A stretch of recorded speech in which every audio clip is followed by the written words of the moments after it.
Welcome to the Mix-Minus podcast. This is Matthew McQueenie, and back with us for the fourth year of doing this podcast is Matt O'Daniels to talk about the NCAA Tournament with the brackets released a couple of hours ago.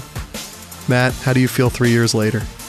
I'm still kind of sour over Weber State's fourth Big Sky Conference title loss in the last, they're 2-4 in the Big Sky, in six appearances since 2010. Lost a tough one in overtime, but as a matter of fact, I just pulled up the brackets as we started talking, and it's like Christmas. This is awesome. And what I'd like to point out before we start is, and I know it's historic, they do this, but I'm looking right now at a USC Providence. It's a rematch from last year. Look ahead, assuming Wichita State and Kentucky win, that's a rematch from 2 years ago. Florida Gulf Coast playing Florida State. They've played before. So you have this theme that kind of goes from tournament to tournament where you have teams that will match up, and initially that's what sticks out to me. So I guess we'll just we'll go through the bracket. Every year I say I want to keep this to an hour. So an hour is basically 1 minute per matchup, I guess. Or no, maybe 2 minutes. But first off, who are the teams that – do we know the teams who got snubbed to start off? I mean, there are some teams to get snubbed that did get snubbed, but I think it was a pretty fair tournament. I mean, it is what it is. I think I've gotten – this sounds so like elitist, but I've gotten to a point now where, you're always going to have some people that are upset, and it's 68 teams. I think when they expanded it to 68, it was the right thing to do, where you have your playing game, you have your first four. I like that idea, with the 11s and the 16s. But you're always going to have some teams that are disappointed. And looking at the bracket, I think they did a good job. The committee did. Obviously, there's going to – what did you say? Did you see anybody that should have been left out or that should be playing? Well, we see our who got screwed. I watch a lot of these games for the kind of projecting how these players are going to be in the NBA. So for me, actually, the weirdest part in this whole thing is two of the top players who are going to be drafted in the NBA, Markelle Fultz of Washington and Dennis Smith of NC State, are not even in the tournament. And to me, that's a little bit scary. Now, last year, Ben Simmons did not make it as well. He was the number one draft pick, but at least he had LSU in the hunt. And didn't the LSU coach actually just get fired? I think he did this year. He did. And getting back to your NC State, how about Mark Gottfried, knowing he was going to get fired in February, still had to coach out the rest of the year. So a little strange situation up in Raleigh. Yeah, I did not even realize that. It's a strange spot. I just have a hard time figuring how guys who are going to be number one draft picks and potentially projected great players in the NBA do not even get there this year. And I was going to say Ben Simmons at least had that team playing really well. He had them, they beat a couple of major teams. I think they beat Kentucky even in a game.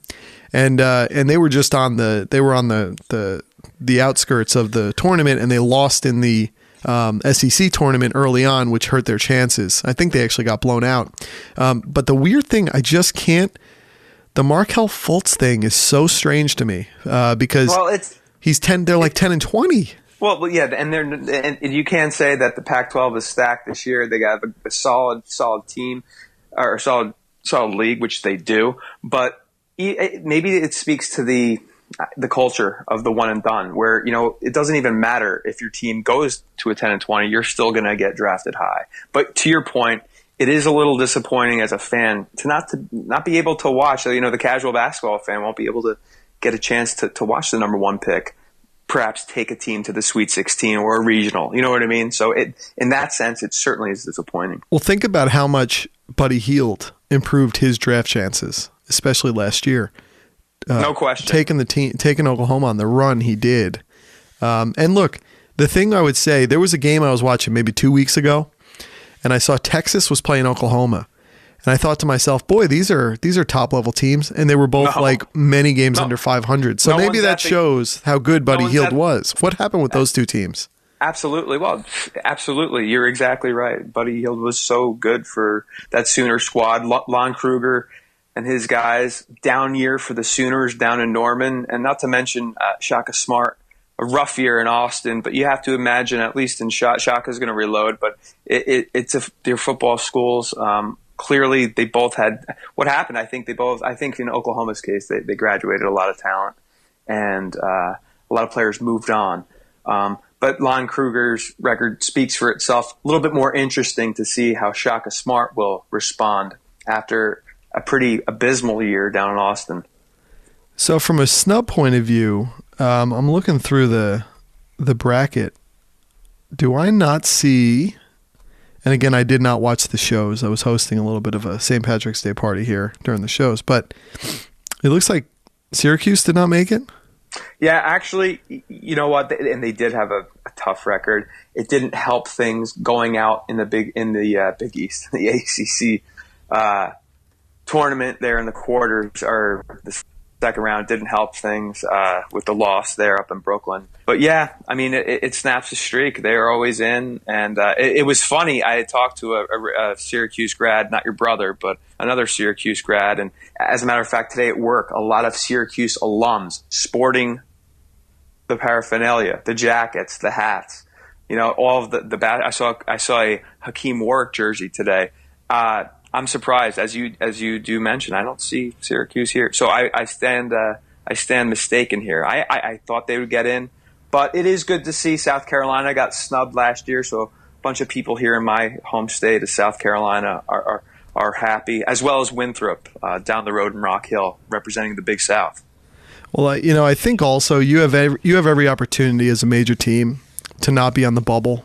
Whatever the first, I still don't understand the first four, last four Lenardi thing. I don't get it, but you have every opportunity to get yourself into this tournament. And in many ways, if you're on the bubble now that it's 68, that's kind of your problem. I agree, and that's where it just. I couldn't agree with you more. So there's nothing else I have to say for that. All right. Well, why don't we go through this? So we'll start with our first round, the first four game, March 14th and 15th. It'll be here before we know it. It's only 2 days away. I can't wait, Matt. I'm so excited. By the way, I'm absolutely thrilled. This is awesome. I love doing this, especially getting the dual 11s like that. Those are big games. Those are legit. Like, it's hard to almost be ready to be into it yet when you have the one full game. Like, they're almost better off because they're not going up against a million games. It's funny, and as a USC fan, they lose to Providence last year on a backdoor and a layup. So maybe a little redemption, but if they go ahead and beat Providence, they have to play SMU. Next-town Brown's gone, but SMU's reloaded at 30-4, and they're a tough out. Yeah, so the other interesting thing I feel like with Providence is that we were kind of told how great Chris Dunn is and him leading the way, and then he got drafted high. He went to Minnesota, and he sort of has been not a major factor there when they thought he would really take over as a point guard. I always felt a little dubious about that, only from the point of view of being selfish, that whenever I would put a game on to watch Chris Dunn, it would always be the announcers telling me about a great game he had in another game, and whenever I watched him, it was never a great game. And that's, again, very selfish to say that, but it just never felt like he went to another level when I was watching, whereas this year, whenever I would watch like Lonzo Ball or Malik Monk, those guys took it to another level on the game I watched. And not to be contrary, Matt, the Lonzo Ball, he's a great talent, although I saw him play a real crummy game against USC this year. But to your point, I just think what Providence has done, replacing with the guy Ben Bentel and Chris Dunn, to have them even back at an 11 seed speaks great of the program, speaks great of what they've been able to do up in Rhode Island. So what are you thinking with that game? You're obviously picking USC as a fan, I'd say.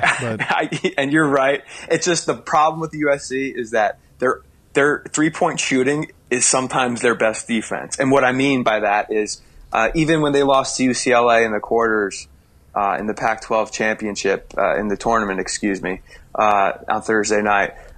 They were down. UCLA, the first 10 minutes, you'd think UCLA was going to win by 26 or 28 points. And then next thing you know, USC's jacking up threes like nobody, and they're making them. So it all depends upon, in my opinion, USC's rebounding and their shooting, because they're going to jack them up. They're high-volume shooters.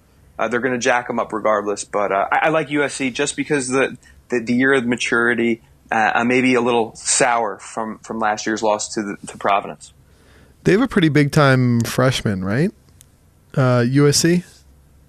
Yeah, well, they've got a bunch of my favorite player is a sophomore, Metu, number 4, the big man inside, but they're just loaded all over the place. They got McLaughlin, who's not a freshman, but they have a bunch of athletic talent. They have a transfer from Kentucky. They have a bunch of guys who are just athletic enough and enough. They have maybe one or two big guys, and Metu being that big guy at the post, but a lot of guys who are 6'3" to 6'7", very athletic, who can shoot. What are you thinking? I don't know anything about Mount St. Mary's versus New Orleans. I'm liking the Privateers here. I don't think but it doesn't matter because Villanova is going to win. But I do like New Orleans. Their first appearance back since 1996. So it's been a while for New Orleans. I think Tim Floyd coached that 1996 team. And who was the major big man? Who was the big man on the New Orleans team? He was a guy. Irvin Johnson. There you go, magic. I forget. Yeah, it was Irvin. Well, he was on that team, right? Yeah, it's incredible. I just liked how they're the Privateers. But anyway, that was a team, actually, Matt, that was looking to go D2, D3, thinking about disbanding their basketball program as a D1 eligible program. They were able to turn it around, and a big win for those guys down in New Orleans. And nice to see them play. But I saw New Orleans play 3 times this year. Saw Mount St. Mary's play once. I was a little bit more familiar with New Orleans. I like the Privateers. Wait a second. How did you see New Orleans play 3 times this year? 2 times online. Why?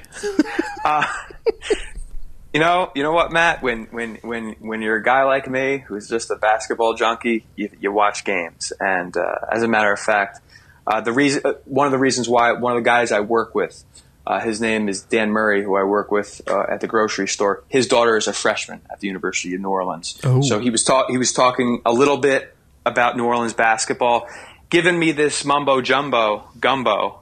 And I was like, let me see what they're like, and they were pretty good. And to my surprise, they're in the tournament. How about NC Central against UC Davis? I'm gonna roll with with UC Davis and go with those guys from the Big West. Yeah, I don't even know anything about them. Is there anything to hang our hats on with those teams that we even know? It's tough, and it's tough because with the 16 seed team, not really, because you're lose. Not this year. 16 seed I see right now is not going to beat a 1 seed. If I felt but it's going to happen, and it might happen with South Dakota State, but not really. I actually like South Dakota State, but they're going to be up against that Gonzaga juggernaut. But I like UC Davis only because I think they're a more athletic team than NC Central, but I could be proven wrong. And regardless, they're going to lose to. It's regardless. They're going to lose to Kansas. Regardless or irregardless, they're going to lose to Kansas. Our last 4 up is Kansas State versus Wake Forest. The ACC had a very good year, I think, this year. Yeah, and the Bill Illustrator's son plays for Wake Forest, and Danny Manning's been able to do a good. When you look at Wake Forest, they're a really small school. A friend of mine graduated Wake Forest, ran track for Wake Forest in the early 90s, and he told me that it was a really small school, and then when Duncan came and Randolph Childress, it kind of elevated their athletics because they're an academically a really good school. And when you think about the ACC, you think powerhouses. You think now you have to think Carrier Dome, 30,000 people. I mean, Wake Forest is a very, very small school. Very intriguing matchup. I'm going to go with Kansas State only because I like Bruce Weber. I think he's going to outcoach Danny Manning here in this 11th matchup. I did not even realize Bruce Weber is with Kansas State. Yeah, and that's in Manhattan. Yes. Not in I know. New York. I'm being facetious, but yeah, Bruce Weber's there. He's done a great job over in Manhattan. I mean, a phenomenal job. With what they have over there. That's the beauty of college basketball and most college sports at the Division I level. There's just enough jobs for guys to just get several chances and to find their. I love the story of the guy finding his way back into the tournament, and then they, one or two of them have a run. And then we're seeing like the CBS behind the scenes on them and their renaissance and their comeback. That's like the beauty of this. It's like the head coach. It's like Ray Harper from Jacksonville State. I mean, he got out of coaching. He was coaching at Western Kentucky. He left after 4 years at Western Kentucky, and he gave Jacksonville State, which is located in Alabama, a call. And he was like, hey, "You guys need a coach?" And then he takes them to coach. They're supposed to finish ninth in not the Horizon League, the conference that Belmont plays in, and Belmont and that's not the Atlantic Sun, is it? No, no, it's not. It's I'm a little brain dead right now, but Belmont, Ohio Valley. Belmont plays Murray State in that game typically the last 4, 5, 6 years, and Jacksonville State. Ray Harper took Jacksonville State out of nowhere, picked to finish ninth in the conference, and they win. But he's taken Western Kentucky to tournaments and taking other small schools. Like you said, he's a coach that will be profiled. Like, where have you been? And then what? You took this squad back to the tournament? It's just incredible, some of these guys and what they do. And now you have a bigger job. Yeah. Okay, so now we'll do we'll go around the horn.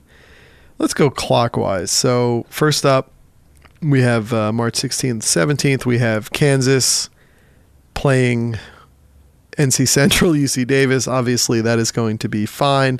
Although Kansas losing in the tournament, I feel like Kansas always does enough to just underwhelm you and put enough doubt in your mind about them. No, it was good that Bill Self was able to bench Josh Jackson, get the loss. I think sometimes the loss is good now. I mean, there's so many theories on it, but to your point, they do underwhelm sometimes. But I think they'll prevail in the 116 matchup. And they're a legit one team. They're pretty good. Next up, we got Miami at Michigan State. This looks like a good game. Two good old coaches. Exactly. It's a pick 'em, really. I'm gonna go because I'm gonna go with Izzo in Michigan State. I don't know. They might watch. They'll get killed. But because Miami's super athletic, and the ACC I thought was better than the Big Ten this year. But I still like Izzo on this one. And Pro Watch, they have a guy, Miles Bridges, small forward, power forward, who's going to be in about the mid-teens probably as an NBA draft pick. Very shifty. This year. And Miami has – they really don't have major picks here, but they have a guy, I guess, in the second round. Is that Kamari Murphy? I guess that makes sense there. They're looking like him going to Phoenix maybe in the late second round. You never know. I got to see the Miami of Ohio or the Miami – but, yeah, I think that's the right guy. Next up, we got Iowa State playing Nevada. I actually was watching that game. Was it yesterday with Nevada against who was the final? They're playing Fresno out in Vegas, and love that home floor, or love that championship final floor that they have at Thomas and Mack each year. And there were two tournaments, right? There were two tournaments happening in Vegas. Were they both there? Because wasn't the Pac-12 there too? Yeah, and so was the Big West, and so was the West Coast. There were 4 tournaments total this year, maybe 5. But yeah, it's become a host city. I know the Big Sky played out in Reno, so Nevada is a big draw for the conference tournament. And obviously, for those reasons where you can bring in a team in and have fun, along with alumni and what have you. Nevada, I think, you say the 12-5, but I like Nevada's shot if they continue to shoot well. And same things, I just think out of the 12-5s I'm looking at, well, actually, no, I take that back. I like Middle Tennessee State to beat Minnesota. But it'll be a good game. Nevada's legit, a legit 12. My favorite thing, actually, the game I saw was Nevada beat Colorado State in the final, and I saw Eric Musselman play against Larry Eustace, who looks like he lost half of himself somewhere along the way. Yeah, It's Larry's a nut, that's for sure. Just keeps coaching. Another guy, just get the job, and hey, he's there. Well, good coaches find a way to coach and get their teams there. He wound up actually after the whole Iowa State incident, he actually wound up getting sober and then coaching Southern Miss, and now he loves it up, and he got remarried up in Colorado State. Drinks Diet Cokes like Mike Francesa, and but he's a strange duck for sure. That would have been fun if they got in that slot, play Iowa State. There's your story. Yep. Next up, we got Purdue versus Vermont. Vermont's won like 20 straight games, right? Yeah, and it's funny. I had two friends up at Patrick Gymnasium for the America East final on Saturday, and they had played on both of them had played on the 2010 championship team that lost to Syracuse, and they got smoked. But it was cool. Vermont is one of those teams where, for the first time in America East history, to go undefeated in America East play. Hot right now, but unfortunately, Purdue is just big. I mean, granted, Vermont is so hot right now. I think Vermont they got a real tough draw playing against. Well, it doesn't matter really who they play against.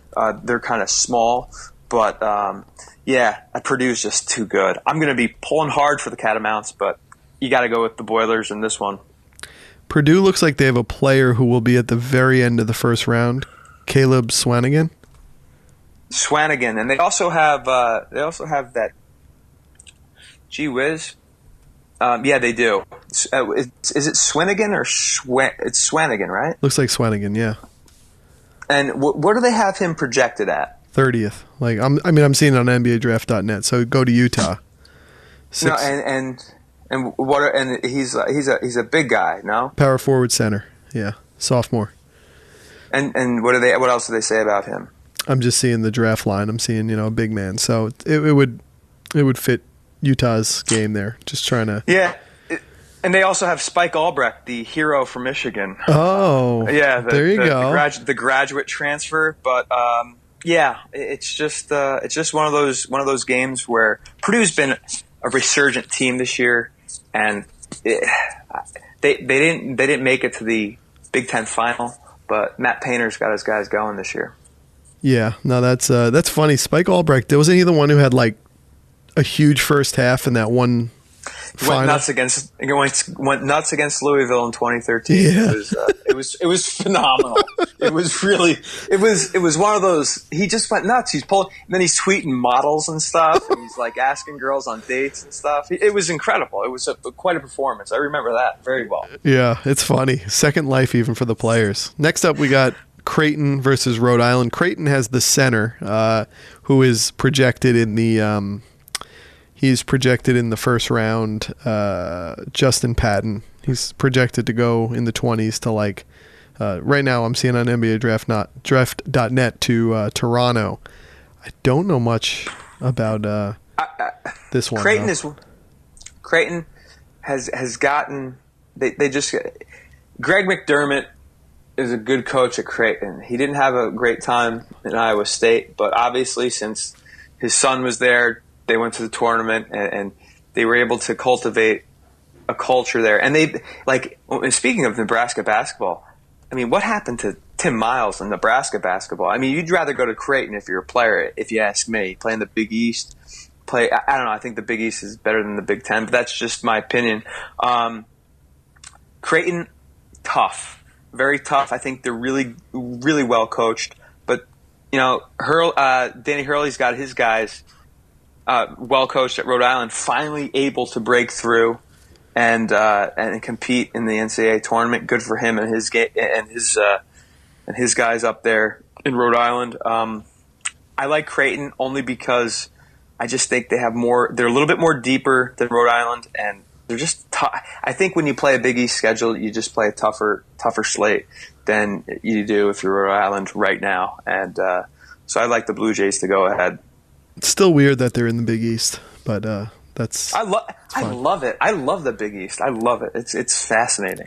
Yeah, it was a good tournament. Next up, we got Oregon against Iona. Interestingly enough, Oregon has a lot of NBA ready players, but when I look at the mock draft I'm looking at here, They're all. Or they have Dylan Brooks. Yeah, they have him in the second. They have him in the second round on this one, which is surprising to me. So you're gonna tell me you're gonna take Fultz against Brooks? I mean, But see, that's where my opinion doesn't matter. I think Dylan Brooks is phenomenal, but I think there's more of a higher ceiling for Fultz. I don't get it. It's just so strange. Yeah, well, there's just got to be something because Dylan Brooks, he's a junior at this point. So I think there's a lot of people who felt burned a little bit by what happened with Buddy Hield so far. I mean, the guy's already been traded from New Orleans to Sacramento. Of course, it was for Boogie Cousins, but and isn't the point guard from Memphis not the point guard, but isn't Tyreek Evans? Yeah, he's back in Sacramento. Yeah, he's right back. It's like the show Lost. You're back on the island. Oh God, it's crazy. You know what's so funny? You talk about Lost. I was just thinking about that. There's something going on. I can't explain it. Yeah, no, it's crazy. So we got Dylan Brooks. He's there. It's Boucher. He's out though. He tore his ACL. Yep. He's out for the tournament. That's a tough draw. But Dylan Brooks is the kind of player who can, being a little bit more of a veteran as a junior, he really could make some hay in the tournament, I think. Just doing what he does. Now, he was the guy who famously upset Mike Krzyzewski. Remember when Krzyzewski was like, he basically yelled at him on the court, and then after the game, Krzyzewski was like, I don't know what you're talking about. And then Dylan Brooks is like, no, he basically said I was disrespectful. And it was like this whole weird thing where like a 70-year-old man is telling like an 18-year-old kid who probably wishes he had. But they also have this Jordan Bell who looks like he's going to Charlotte, at least on this mock draft. So I'm surprised that these guys are not in the first round because I always thought they had a little bit of a higher ceiling than that. Again, this is just the one mock draft I'm looking at. But, it's strange. I agree. But yeah, I think Oregon has the potential to move on in this thing because they would play the Creighton, Rhode Island winner. And I don't know. There's something. Dylan Brooks has a little something, at least at the college level, where he could hit big shots. And I completely agree with you. Watching a lot of Big 12, Pac-12 basketball this year. You're right. There's something about him. He's got that it factor. He's got that ability to elevate and that extra gear, as they say, to really. And he's got that I want the ball type of attitude. He looks comfortable with it. Yeah, extremely. And he's a good player, and I think he has the ability to take the Ducks to high heights or whatever. I don't know. I hate Oregon, but I hate to not. They're really good. They're really good this year. No, they are. They're tough. I saw them play because I was really focused on watching Lonzo Ball play this year, and I saw them play that game in Oregon, UCLA against Oregon, and that was a hell of a game. UCLA was a hell of a team to follow this year to watch college basketball because there were great games. I just can't stand Steve Alford. I just can't stand him. Yeah, well, he was going after Sean Miller the other day too. That was I just saw that too. He stinks. Next up, we got Michigan versus Oklahoma State. Was Michigan on the periphery, and they used this week to like really solidify themselves into an even better seed? Or am I crazy? Yes. No, you're not crazy. You're absolutely right. And they're going out there in the Big Ten tournament playing in their practice gear. Yeah. I mean, it certainly helped them. Had Syracuse pulled off a similar run like Michigan did, Syracuse would be in. But you're right. To your point, Michigan, their run this week in the Big Ten tournament enabled them to get into the tournament and leave no questions to Wolverine fans. Yeah, that was interesting. I mean, UConn even almost made their typical yearly run as a 500 team. I was kind of waiting for it, Yeah. Next up, we got Louisville versus Jacksonville State, right? So there's something about Louisville I just never, because they don't have players who are really set up to be of course I see somebody here who's set to go to the Nets, Donovan Mitchell, as a shooting guard, but I don't know. There's something that's hard for me to just invest in watching Louisville games.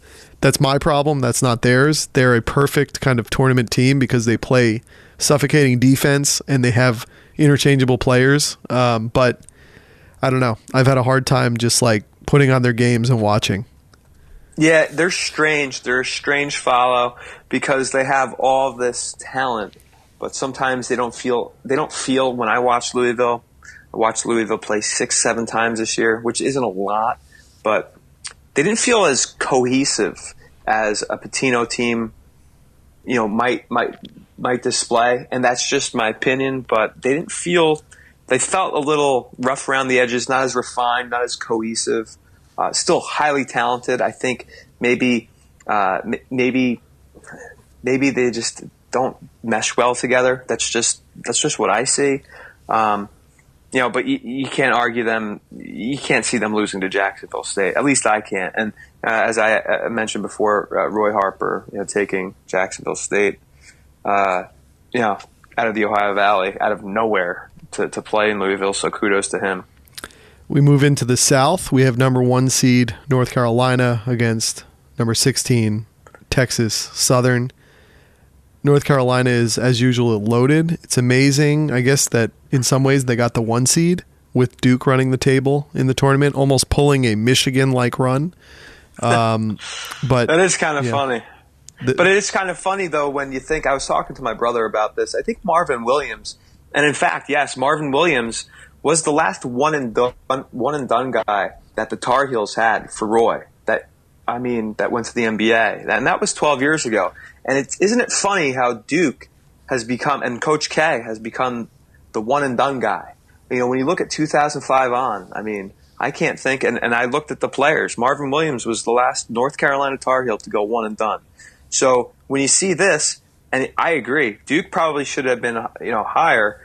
That I don't know, a lot of drama right there, because I agree. I think Duke, winning the first ACC team to win 4 games to win the ACC tournament, and then sticking the Tar Heels, on the 1 seed, it's a head scratcher. But I like the Tar Heels moving on. Like, they're going to take care of the Bobcats. Is there a one and done? Is there a one and doneer on their team this year? Oh, it looks like Tony Bradley is a freshman. He's a power forward center, but if he declares, I guess, because right now this mock draft says second round. But and that's what I'm saying. Like, when I was looking at the comparing, Jaleel Okafor, whatever. It's just funny how it was reversed. It was like, when I think Duke, I think of Bobby Hurley, Grant Hill, Christian Laettner, Danny Ferry, guys who were there. I don't know. It's even Elton Brand stayed a little bit. JJ Redick, Shane Battier, Shane Battier. It's so funny how like Duke has become the place. Well, if you want to go one and done, you can go to Duke. It just seems that and Kentucky. Kentucky might have stole some of the thunder of guys who might have gone to North Carolina in the past. Very true. Very true. Next up, a great game. Arkansas versus Seton Hall. Seton Hall showed a lot. 2 straight years they've shown a lot here. They play hard. They play well, and interestingly enough, they play Villanova really tough. It's so strange. Really tough. That was amazing. Did you watch the end of that game? Yeah, with Josh Hart hugging him. About 4 minutes, like it was back and forth and back and forth. That was an exciting game. And Seton Hall, I tip my cap to them. Just a hard. This will be a very fun game. You think you might watch this game?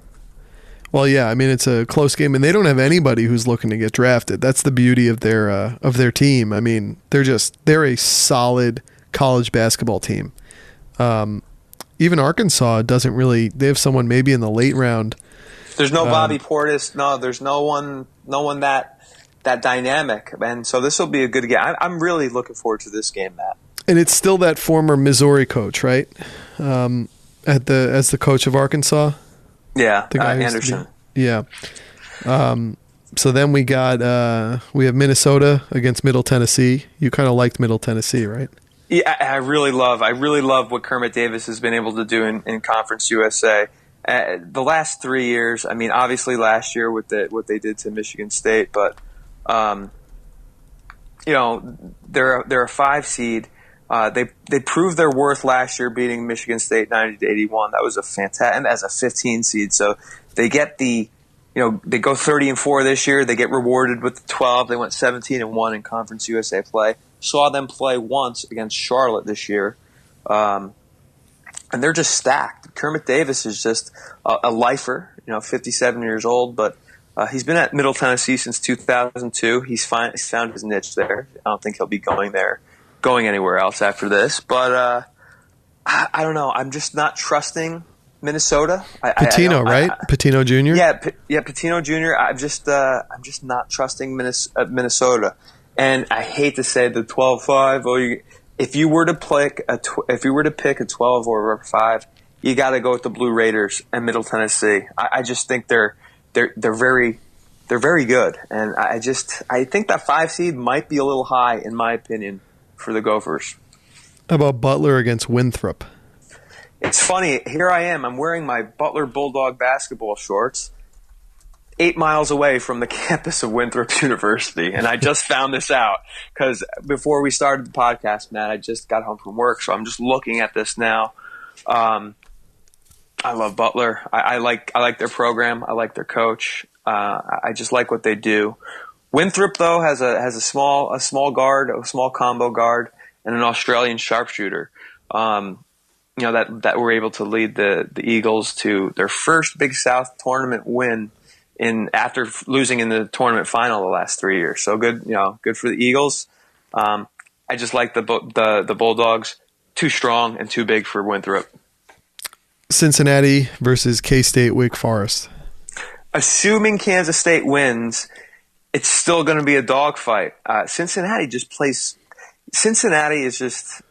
I hate to refer to them as 17 years ago Cincinnati, but I still do because Nick does the same thing Bob and Huggins did. I mean, they're just tough guys, big guys, not exactly fancy to watch. And I like the Bearcats. Whoever wins, I like the Bearcats in this matchup, whoever they play. Now, Wake Forest, I don't know if I said it at the top, they do have a first-round potential draft pick in John Collins, power forward, center, sophomore, 6'10", 235 out of West Palm Beach. So that always, to me, bears watching. If he gets through there, is to watch the guys who are potentially going to move on to the next level and be thought of as draft ready. Next up, we got, this is a fun one. Really, UCLA versus Kent State. I've been really into UCLA. I just enjoy, as somebody who grew up in my formative years watching Jason Kidd play, I really enjoy watching Lonzo Ball because he plays offense a bit like Jason Kidd. He's got the length of Sean Livingston, though. He's taller than Jason Kidd. He doesn't defend like Jason Kidd, but Jason Kidd wishes in college he could shoot like Lonzo Ball. And I actually like, people keep saying, oh, Lonzo Ball's shooting for him, it's gonna doom him. I don't think it does, because I think when you just have your shot, you find a way. And in the NBA, you have your shot, so you're going to dare the other team to kind of figure out how to stop it. I like him. I know you got a little bit of competition, sibling rivalry, USC, UCLA, but I kind of really like how this guy plays a lot. Well, he's got the Jim Furyk basketball shot. I mean, it's unconventional, but like you said, he'll be fine, once he gets to the league, because the guy's just a phenomenal talent. And UCLA is just, they're really solid. I mean, they're just a good team, 1 through 5. Guys coming off the bench. My only apprehension is the leadership. I don't know where that comes from. Not taking anything away from Lonzo Ball. This point was directed more towards the coach. And, if Alfred's son, Alfred, is hitting three, if Bryce is hitting threes and making jumpers, it'll be scary. UCLA could make a Final Four run, and that would be a fun game to watch if they get to the regional semi to play Kentucky. But UCLA is stacked. I mean, they're really good. So apologies to Kent State. I'm taking the Bruins. I'd give all the points too, but whatever. Well, Lonzo Ball is a projected second pick, maybe third pick, definitely top 3. I'd take him. I'd take him over Fultz in a heartbeat. Yeah, I know. You know what though? I think sometimes people get really caught up in the unknown, and then end up being like, we kind of know what Lonzo Ball is going to be. The fact Markelle Fultz is sort of unknown makes him a little bit intriguing to a team. High risk, high reward. Well, and how crazy is it that Boston could get the number 1 pick, which is really the Nets pick that they gave up for that Kevin Garnett, Paul Pierce deal, as the Nets are like the worst team in the league. And the hits just keep on coming. Oh, dear God. Hey, but the Nets got like 2 late 20s picks, so that's pretty good. I don't know what the over-under was for Brooklyn this year, but I want to say it was 21 or 22. And I said, and my friend bet the over, and I was like, nah, I wouldn't touch that. I'd take the under. I'd take the under. No, they're just really bad. They're really bad. How many wins do they have right now? Well, let's see. They beat the Knicks tonight in Brooklyn, which is just. Do they have 11 wins? That by the way is a brutal thing for the Knicks. They got a grand total of 12. So gosh. They're 1-10 in division, 4-29 on the road, but they are 3-7 over their last 10. After they had lost 27 out of their last 28 at one point. I mean, this is just brutal. And by the way, who's their coach? Can you name him? No, but I have Sean Kilpatrick on my fantasy team, so that's good. Like, this is crazy. Can you name their coach? No, it's Kenny Atkinson. Can you name their GM? No, but I have Sean Kilpatrick. Skillpatrick. Hashtag Skillpatrick. It's Sean Marks. Can you name their best player? Not your guy on your fantasy team. I mean, they have Jeremy Lin. It's a bad team, but like, imagine if they had hope. They have Seton Hall player. They have. They have Isaiah Whitehead. They still have Brook Lopez. How about Brook Lopez's life? Like, he's gone from he was on the 12-win team. He was on the team that went to a playoff. He got hurt in the season when he was on with when the Jason Kidd head coached team the one year when they got to the second round. They beat Toronto in a 7-game series in the first round. Brook went out that season, and so they went small ball and they put Paul Pierce at the 4. But yeah, so that pick could go that way. I want. It's interesting that Boston could be the first pick and they would choose Markelle Fultz. There's this idea that Markelle Fultz is just number 1. Sorry, that's how it is. No, maybe they use him as trade bait. No? I don't know. I think they'd want to keep him if he's that special, but I do love the fact. I love Lonzo Ball going to the Lakers. I need a reason to watch the Lakers on League Pass again. I'm sorry. I need to hear it. So John Randall isn't? Larry Nance Jr. isn't? No. Yeah, that's funny. What's so funny is that I don't have NBA TV anymore, and that's no fault but mine. That's just a personal decision. I can easily get it, but I haven't watched. I do play my fantasy. That's about it. But I haven't watched those out of market games in quite some time. Yeah, I definitely miss it. So next up, Dayton. Wichita State. You know what, Matt? I love Wichita State and I love Notre Dame. And in this tournament, see, once again, like I had said in the beginning of the podcast, Wichita State's most likely going to play Kentucky because I see Kentucky handling Northern Kentucky. But Wichita State first has to get past the Flyers, who are very well coached. Sean Miller's younger brother, Archie, leads the Dayton Flyers. With a 24-7 record, pretty good in the A-10 this year. But I like Wichita State and Notre Dame, and it's funny. I hadn't listened to Francesa in about a month. I threw him on 2 weeks ago or last week. He's like, he goes off on. I love Wichita State, but I've been thinking that the whole year. And he had Greg Marshall on, I guess, this week. And it's funny. I love Wichita State, but see, it stinks because similar to the USC Providence game, Wichita State's going to have to play Kentucky again, but then maybe they'll have to prove their worth, because Wichita State lost to Kentucky 2 years ago, and I'm still bitter about that. But I'm going to go ahead and pick the Shockers over the Flyers. There you go. And then, as you said, Kentucky, Northern Kentucky. Kentucky's a fun watch. Like, for someone who loves the NBA and watches college for the NBA look, they got some players. Malik Monk is like mythological. I still don't know if he's going to quite reach what we think he is at the next level. I have a weird feeling that he is like the highest level 6-man, but a 6-man who finishes games, like almost where Ben Gordon ended up. I don't know if he's quite the guy who you just hand the keys of your team over to, but he's definitely magical. Fun watch. As a matter of fact, one of the few games that I did watch for Kentucky this year, because they've become so, I don't know, and I've seen them play, but it's like I've become so used to Kentucky just having all these players. It's just like, all right, I'll see them in the tournament. I'll watch other teams. But I've watched Monk play 2 times this year, and the guy's pretty damn good. No, he's special. He's got that cool. Like, how does he not get? Like, I would pick Monk over Fultz, honestly. But that's just. But Fultz is good. Yeah, Fultz has got this. Fultz honestly does though have a funky. He's got smooth. He's so smooth. He really is, because he can handle the ball. He really is. The game just comes so easy to him. I mean, Malik Monk plays hard. Like, I just want to hate Fultz, and I don't know why. Yeah, well, it's because we never get to see him. But he could have chosen to gone to another team. He's from the East Coast, so yeah, it's very strange that he went there. And it's sort of, there's going to be a 30 for 30 on the Markelle Fultz with time in Washington, because it's just so weird to have the best player. Well, and Romar's you don't do done anything. That. Well, Romar's been that way. He gets these players time and time again, and then sometimes he doesn't keep them. It's strange what they're doing up there. I wonder if he'll be Brandon Roy. That would be special. I mean, other than the knee things, like, that would be pretty special if he could be Brandon Roy. Yeah, Roy was so good. So good. He was such a great NBA player. It's too bad he fell apart.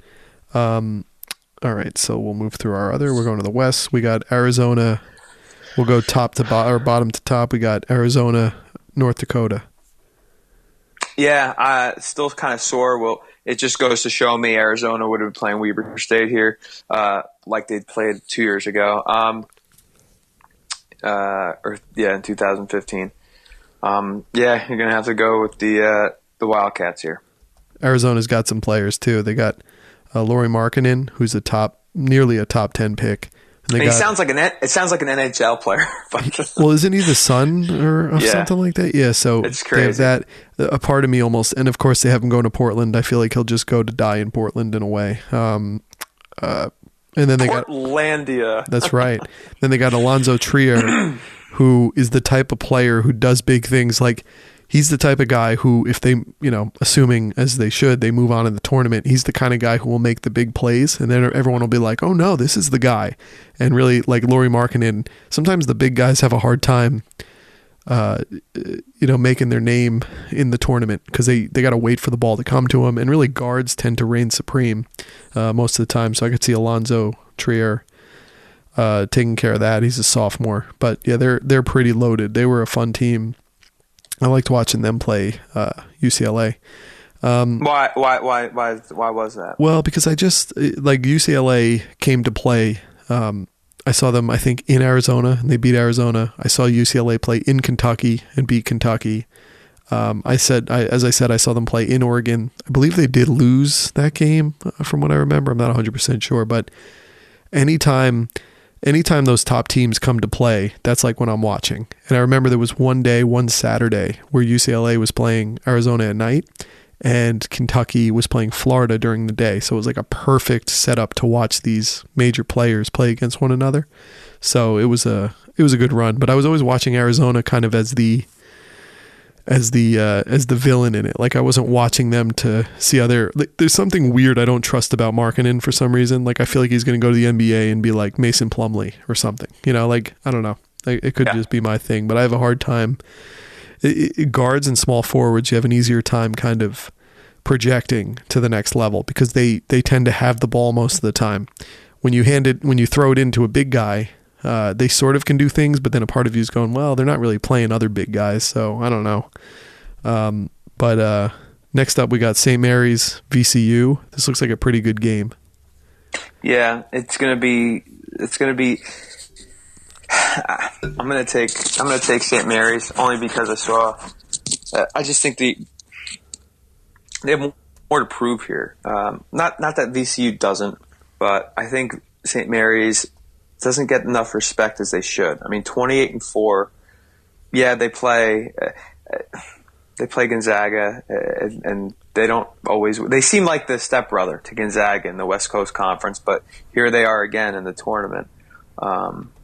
I like St. Mary's to defeat the Rams. But, VCU, they'll probably prove me wrong, but I just like the Gales here.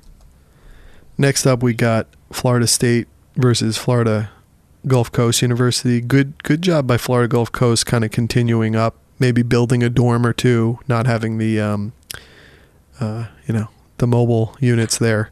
Yeah, they got the lazy river, I think, or something like that. I don't know. Oh wait, wasn't Florida Gulf Coast? Wasn't that the one that was Dunk City, where the coach went to USC? Yeah, Andy Enfield went to USC from Dunk City. That's right. I think Northern Florida was the one with the lazy river, right? Because Florida Gulf Coast was the one that had the run, and they had the beautiful wife, and they had Florida Gulf mobile Coast classrooms. Florida Gulf Coast has the dorms on the beach, but whatever. It's Florida. Florida State is freaky. Florida State is freaky long this year. I think they're kind of freakishly good. Like Florida State wouldn't surprise in this. I don't care how this sounds. Florida State in this bracket wouldn't surprise me if they go to the Final Four. And this is the same guy who picked Florida State to win the national title. I just think, or the national title in football, but I just think Florida State has got the freaky athleticism to just catch it and run with it and just go on a run. When you're just so good athletically and physically good that you can just get in the zone. I don't know. Sometimes I feel like I'm in the zone sometimes and nothing can stop me if I'm at work or something, or if I'm focusing on something.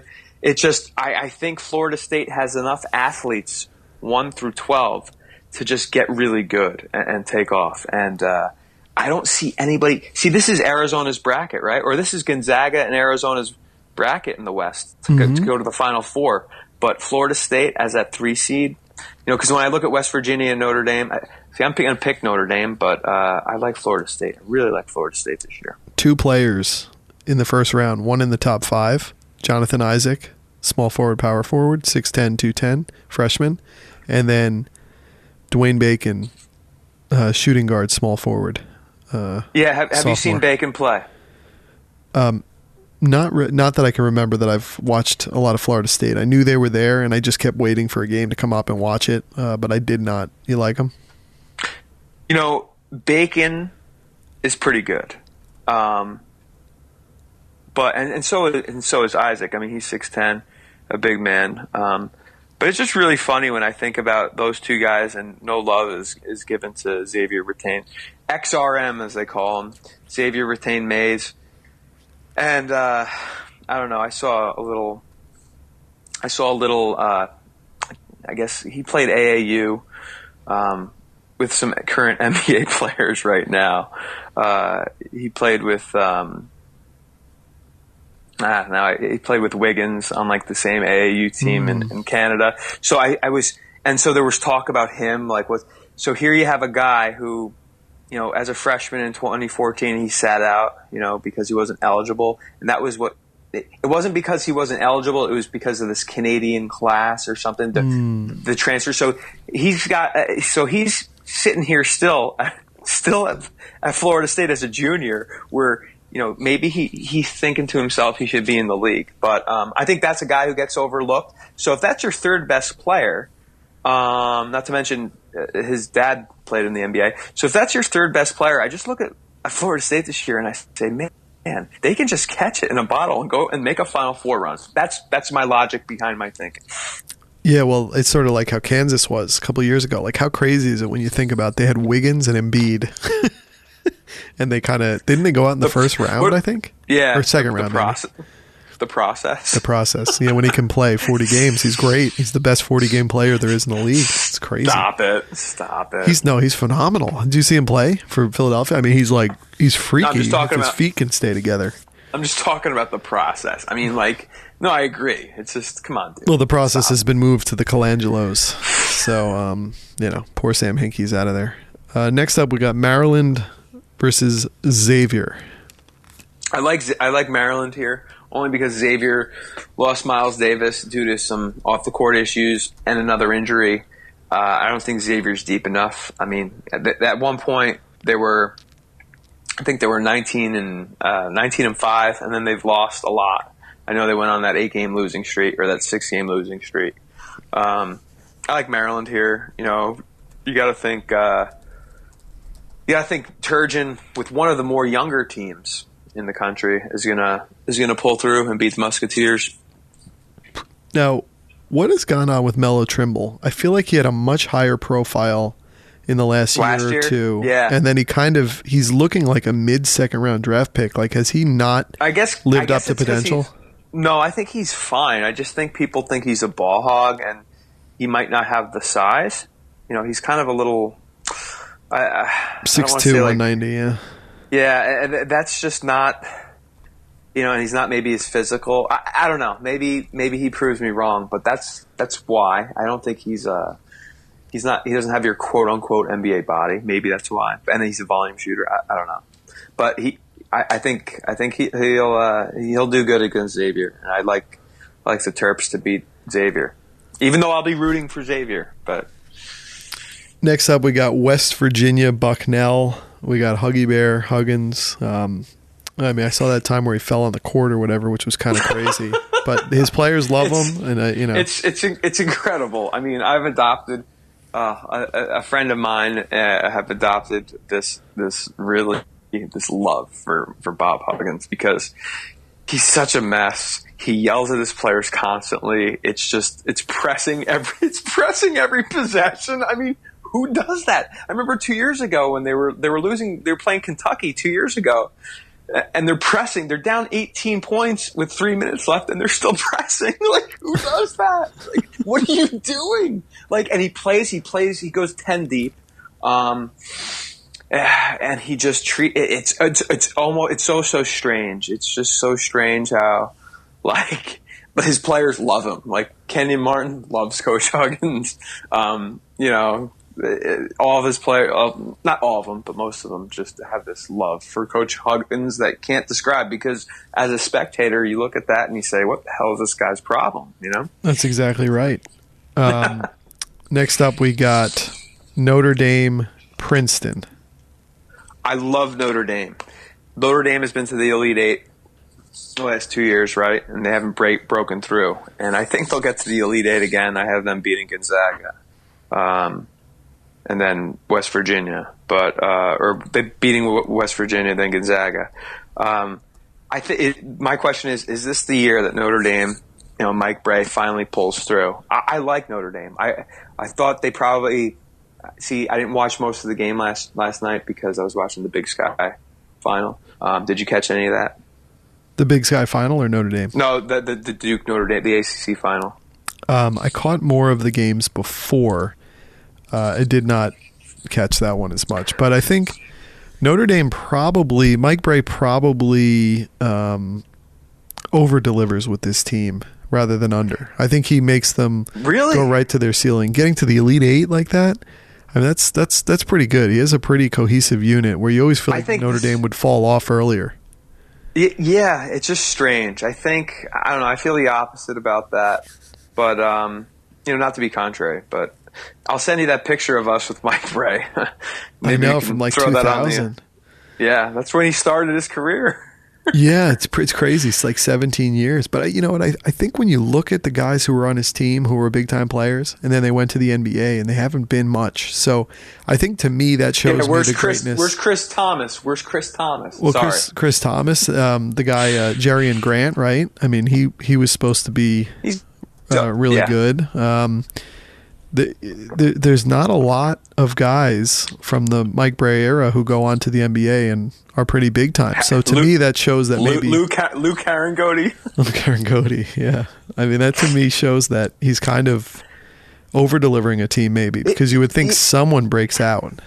And they probably should have beaten Kentucky a few years ago in that amazing regional final game. But I just look at what they've done, and Notre Dame, I wouldn't sleep on them. I just think there's something sneaky about them.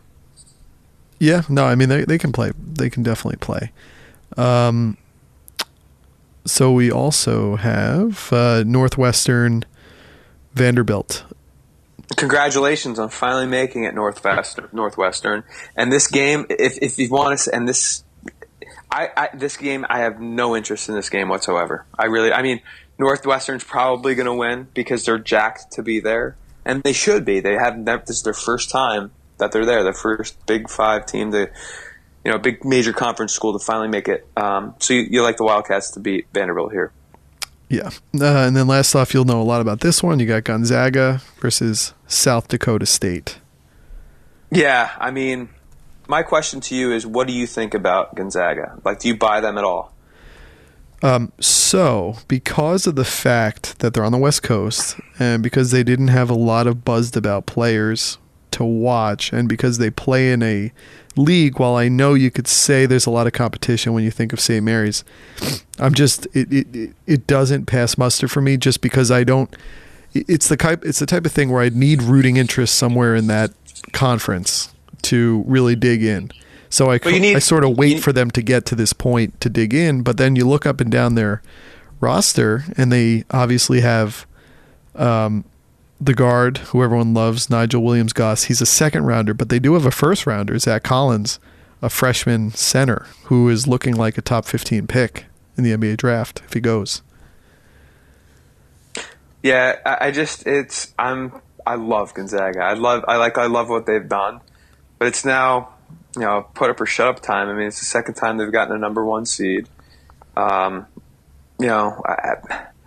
don't know. I just think it would be so Gonzaga. It would be so Gonzaga for them to be the first 1 seed to lose to 16 in South Dakota State into the Jackrabbits. The Jackrabbits have Mike Daum, a poor man's David Lee, who's just a solid player for the Jackrabbits of South Dakota State. Played very, very well in the Summit League title game, and I'd watch him. But unfortunately, Gonzaga's got a lot of talent and a lot of depth. But I wouldn't be surprised. Gonzaga initially, I'm interested to see this first 10, 12 minutes to see how South Dakota State comes, or how Gonzaga responds, because you got to assume South Dakota State's got nothing to lose. But Gonzaga, I don't know. There always seems to be that hesitant part of them. So I'm interested to see that first 12, 16 minutes of this game. Well, they've always been considered a mid-major, and I know they've pushed it up to another level. But that's sort of in their DNA.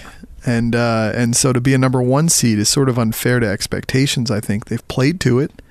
But, yeah, it's sort of like if they were a 3 or 4 seed, there wouldn't be that level on them, and they might be able to advance quicker. Like, in this case, being a 1 seed almost doesn't help you as it usually does in a first round. Because I feel like a South Dakota State is almost like the type of team they would play in their normal season. Yeah, so it's like there's no like easy, it's not Alabama playing South Dakota State in like football. Like there's not that easy entry game to get your blood flowing. Like, yeah, Gonzaga just, yeah. I mean, they still should take care of things, and you still want the 1 seed if you can get it. It's a really great honor. But yeah, because then when you move, we don't play for honor. We play for the trophy. That's exactly a few good men, right? So, because then we go to the East region as we move our way clockwise back to midnight on the map. You look at Duke as a 2 seed playing Troy, and Duke, like, did they not have a great season? I know Krzyzewski was out for a while, but as we said, they kind of used the momentum of winning 4 straight days. First of all, they shouldn't have had to play 4 straight days a normal year, right? Don't you only play the first day because you're not in the top of your conference? Top 4. Yeah, they weren't in the top 4. It was that Duke Carolina game up at the Dean Dome that set that up. Had Duke won, it was a split there. And had Duke won, they would have been the 4 in North, and I forget the other team. But yeah, so since they lost that game up in Chapel Hill, they were the 5 seed, so that's why they had to win 4 in a row. And they did what they did.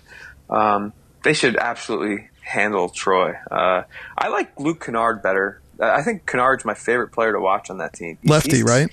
Yeah, he's so fun to watch. I mean, people talk about Grayson Allen's antics, but I like Luke Kennard. He's very fun to watch. So Duke has 3 players projected in the first round. Jason Tatum obviously is a top 5 pick as a 6'8" small forward freshman. Harry Giles is a 6'10" freshman power forward center. He's projected top 15. And then the aforementioned Luke Kennard is right now at the 20 level. That is a pretty stacked team to have 3 guys potentially in the first round. So in many ways, maybe they played under their potential and then caught something here. You wonder, though, did they catch it too early to win their conference and then to now have to wait until what is that, Thursday? You're sort of in a position where did you peak too early getting hot, and now can you muster it back up? Especially when you think about having to win 4 days in a row is so unlike any other time in a season. So it's like such a weird, it's sort of a weird run to be on. Well, it's funny. I had dinner with Kemba Walker 2 years ago. 3 years ago. I had my brother and my cousin and I had dinner with Kemba Walker, and I asked him about that Big East run and then their national title run. And, I think these guys get in the zone. I mean, who's to say that they can't do the same thing that UConn did? You know what I mean? Not saying it's difficult, but maybe these guys get so jacked up and say, you know what? Hey, we won 4 in a row of the ACC. Let's go. And like you said, they got talent. So who's to say they can stop them? Who's to say what? Nothing. Why can't they do it? That's exactly right. Them more than nobody else. I mean, they're sort of in the range of I remember going into this season, we were told what an amazing recruiting class this was.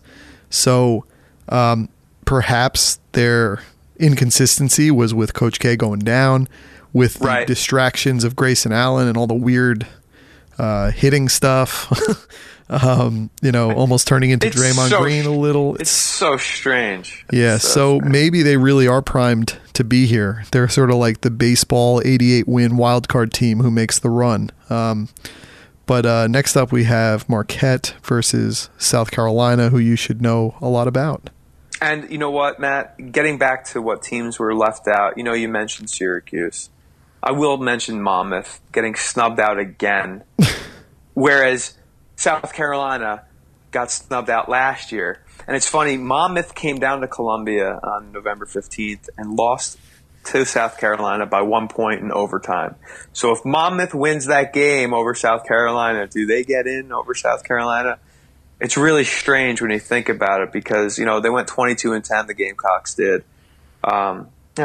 15-3 at home, pretty solid, 12-6 in the conference. Frank Martin's got the guys going. Sindarius Thornwell, SEC Player of the Year. So that's kind of strange when you have the SEC Player of the Year on a relatively – we're talking SEC basketball. I get it. But, a solid season for the Gamecocks. The only thing that worries me is their inexperience and if Thornwell gets in foul trouble because other than Thornwell, who's their go-to player, but, you only need really one guy to get really hot. Love Marquette. Love what Wojo's done over there. Another interesting grad transfer. The guy, he went from the guy. His name escapes me right now. Goodness gracious. The guy went from UNLV to USC. He's now getting his master's at Marquette. Reinhardt. That's his. Caton Reinhardt. Yeah, he's playing for Marquette. Sharpshooter for Marquette. But Big East toughness against Frank Martin toughness. Very good. I'm very interested in this game. I like South Carolina only because of Thornwell, and he might just go off for 35. And what did you say he plays? He plays like a shooting guard, small forward. Sindarius Thornwell. Oh yeah, shooting guard there. Yeah, so he's in the later second round, which is interesting. And then they have a guy, PJ Dozier, who's in the earlier second round. Point guard, shooting guard. Yeah, and it's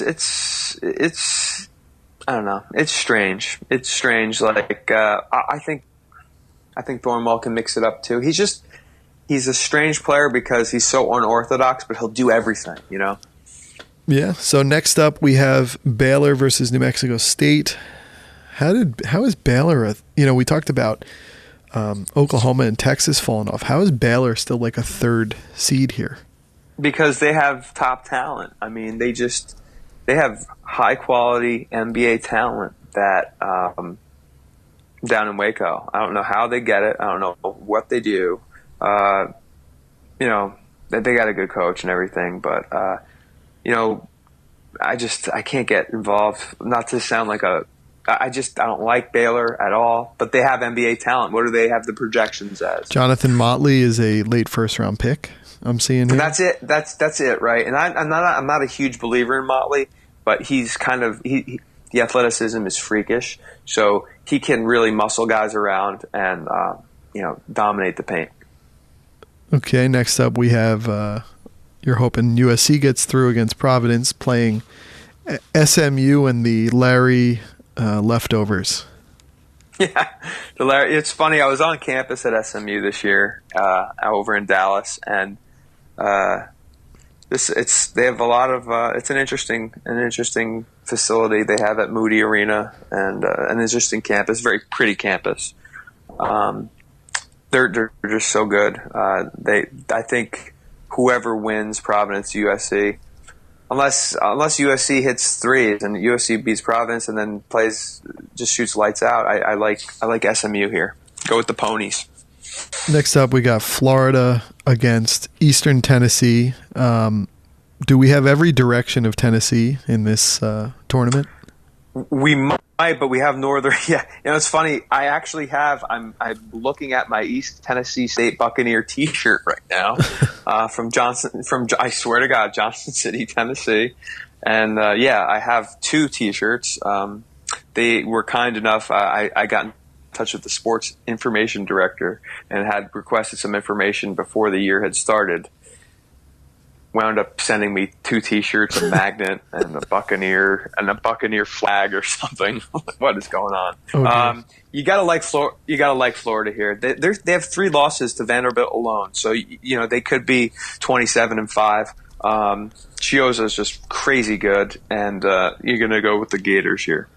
Well, the fun thing, I was reading in the Sports Illustrated, a recent one about how Rick Barry had a son with his second wife named Canyon Barry, and he shoots Canyon underhand. Barry shoots underhand. Yeah, I actually saw him break the record, break the Florida record. He shot, I think, 33 in a row, and yeah, it literally is a throwback. It's bizarre, and but he's like the leading.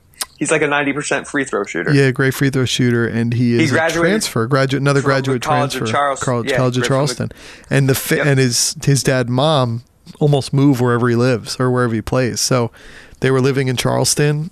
They were from like Colorado Springs or something. Then they went to Charleston, and then they followed him right to Gainesville. It's a fun life if you can. Yeah, get to Charleston if you can. It's amazing. Charleston is kind of cool. Have you been there? Yeah, I've been through there. I think we went through there, didn't we? I thought we were in Hilton Head.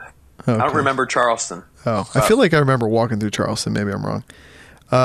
Next up, we have Virginia against UNC Wilmington. The Seahawks. Virginia. Press. Tony Bennett press, basically. Is it still the same template? I've not watched Virginia once this year. Well, they're pretty good, and they can be good whenever they want to be good. They have. Now, why do you say that? Why do you say? Because isn't that always the deal? The Tony Bennett like defensive press, like he's this great defensive coach. Yeah, and I don't know. He just seems disciplined, right? Yeah, well, I would say so. But yeah, they don't seem to have any draft guys. Do you buy any of them? You don't buy London Parentes at all? London Parentes? Is that a joke? No, I'm just kidding. I mean, no pun intended. The guy you have to look for is number 5, Kyle Guy, freshman out of Indianapolis. He wears his hair strange. He's got a weird ponytail. The guys in the crowd wear these fake hairdos like Kyle Guy because he's just a sharpshooter. It's no mystery. Virginia shoots the ball well. They're moving on. But yeah, I think they're kind of on a down year compared to years past. Which can be dangerous for a tournament because sometimes that means you're primed because nobody's right. game planning No for a expecting specific guy. And that's why and that's why I like a Wichita State. That's why I like a Notre Dame. You're right. Coming down to our last two, we have Wisconsin versus Virginia Tech. I saw a bit of Wisconsin today in the weird Sunday final against Michigan. Michigan obviously took care of business. The crazy thing with Wisconsin is they seem to have players who were there for 8 years. I saw Nigel Hayes still there. I saw the guard who hit the big shot from the corner last year. Is his name Bronson Koenig, I think? Yep. So I don't know how they're able to get guys to be like graduate students and play there for 7 years, but they do. Kaminsky's coming back. Yeah, he's going to be Charlotte. relegated from Charlotte because I haven't even noticed him do anything there. But well, who notices Charlotte? That's the point. that's true. Though they were a pretty good seed last year. They had like 48, 49 wins, I think. But yeah, that's an interesting one. I don't know much about Virginia Tech. I can tell you that much. I think they get most out of their like talent. I'm going to go with Wisconsin there. I think there's better team, but I wouldn't be surprised with a Virginia Tech win. Hence the 8-9 matchup. But I think it's not going to matter because Nova's going to win. I think Nova. I don't know. What do you think about Nova repeating? Repeating is very hard in a one-and-done format for obvious reasons, but they are really stacked, and they pretty much have their players. Now, Arcidiacono not being there is a little worrisome, but Jalen Brunson has stepped right in. But we have a DiVincenzo. That's right. Jalen Brunson has totally stepped into position this year, so they should be totally fine there. They still have the big shot guys. Hart, what's his first name again? Kevin Hart. Is it Kevin? No, is it Ryan Hart? Yeah. Yeah, he's actually Josh Hart. Sorry. Yeah. Geez, it's late. I've been up since 5. We want some more excuses. So he is. Show me some heart. Tell me about that guy again. No, but Josh Hart, he's going to be a second rounder, and I think he's going to. I actually am starting to feel like he'll be a professional player. Like I think he'll be an NBA player. He's looked like solid. Really good.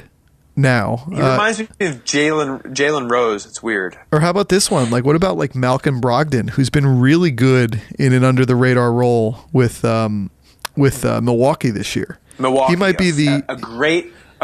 He's on my fantasy team. I picked him up in December. Fabulous find. He might be a rookie of the year. He's like under the radar, and might be because the other players, just no one has really stepped up to the levels. Like Embiid would have been rookie of the year if he played the whole year in his 3rd year in the league. But Josh Hart, yeah, he's looked really, really competent, and I think if he has a nice tournament, he might move his way up in that round. Who knows if he could get in there late in the second? But I guess he's a little. Well, it's funny. He's a shooting guard, but you don't think of him as that. You almost think of him as a small forward, but he's not big enough for a small forward. So that might be his issue, kind of as a tweener. Well, it's funny because he can back down. He can post up. Yeah, but he might be too small at the NBA level to do that. It all depends on matchups. He's a perfect college player. They have a lot of those guys. They have a lot of those perfect college players who just you win with what you have there. So. Yeah, I mean, Villanova they won. They were number 1 this year for large periods of time. They've stayed up at the top of the rankings. They won their tournament. There's nothing saying that they should not make a competent run through this thing when you look at the bracket. Who do you have do you have your Final Four, or are you not there yet? You know what? I'm probably not there yet, but I'm gonna pick like Villanova. I like Louisville. I mean, I really like out of the bottoms, though. I kind of like Notre Dame and Florida State, Gonzaga, and Kentucky. North Carolina is good, but I haven't made any picks really. I unveiled the bracket when you gave me a call, so it was really fun. A lot of fun. Well, I'm hoping the 2 teams I've paid a lot of attention to this year, UCLA and Kentucky, honor my commitment to them and make it all the way, so I don't have to show my ignorance about a lot of the rest of the brackets. But so you're not like a coach, so you like the players. So the coach is really like the fact of like Steve Alford don't like him. That doesn't bother you. In this case, it doesn't, because I really feel like Lonzo Ball is the coach on the coach on the court. I think the guy is so special. He doesn't even listen. So he's out there running the show. He's going to be like, yeah, whatever, Alfred, I got this. Well, everything you read, Alfred has handed the program over to the Balls. I mean, they got all three coming through there, and so he's pretty much sold his soul to the Balls. So because of that, I think I just there's such a poise to Lonzo Ball the way he plays. He's phenomenal, and I could see him. Not only is he the pass first point guard, which I just love that kind of basketball much better, but the fact that he can go to the hoop and he can hit. I mean, his range is insane. No matter how weird his shot is, his range is insane, and he hits big shots. So I think he's going to make. I think he's going to make a run. Now, the interesting thing is, it's probably going to end up with UCLA playing Kentucky in the Sweet 16, right? So that's going to obviously cancel out one of my shockers. That's not if my shockers say anything about that. I like Wichita State. I'd like to see Seton Hall get a couple of wins here too. That'd be fun, or at least get the one. Beat Arkansas, and then it would be fun to see Seton Hall play a couple of games here. Being from up here. Yeah. Do you have any? Right. Do you have any? Any? What about Rhode Island or Iona? Nothing. There's no way Iona beats Oregon. There's just no way. No, I would say that I'm not. I feel like I'm not interested in the Midwest, maybe at all. Like somebody's going in, I'm not really interested in the Midwest at all. And I feel like right when I jump in to watch Kansas, to be like, okay, will these guys be pros or will they just be Kelly Oubre, who I was told was the last guy? I'm gonna watch them, and then by the time I'm ready to watch, they're gonna have been knocked out already. I feel like that's how Kansas is with me. I mean, they either go boom or bust. They go all the way or nothing. I'm just not amazingly interested in that Midwest. I mean, as I said, Dylan Brooks is fun. On the South is a great bracket to watch. I mean, there's so many stories there. I like the South and I like the West, but West is really fun. And I would go Southwest, East, Midwest, but I would go clockwise on the brackets as far as watching. From southwest. From south. Yeah, I'd go clockwise from about 4 p.m. Cool. All right. Well, that was good. I think we're getting more efficient. It was still an hour 22, but there's a lot of games. There will be a lot of games, and we say it every year, but I think we'll try to check in at the end of the next weekend, and we'll have better opinions on where we're left. I have a question. If we could even do it for a half hour, could we please do this next Sunday night? I would really enjoy this if we could just do at least a half hour. Of course. Let's do it. Awesome. Well, thanks so much, man. I really appreciate it.